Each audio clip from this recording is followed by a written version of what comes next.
So, hi friends! Magandang buhay po sa ating lahat.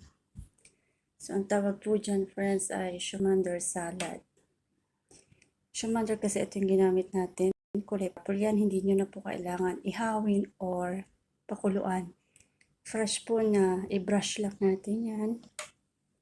Nilagyan din natin yan ng yogurt friends. At nito. So, hindi ko alam kung anong tawag dyan sa Tagalog.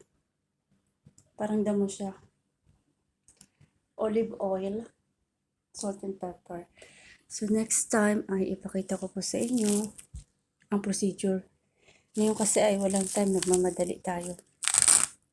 So ayan na friends. So, dadali natin to sa friend natin na may birthday.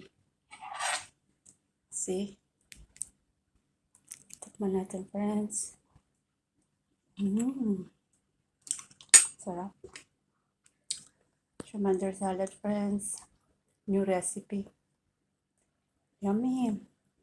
Sarap niya. Kain po. Pwedeng pang regalo.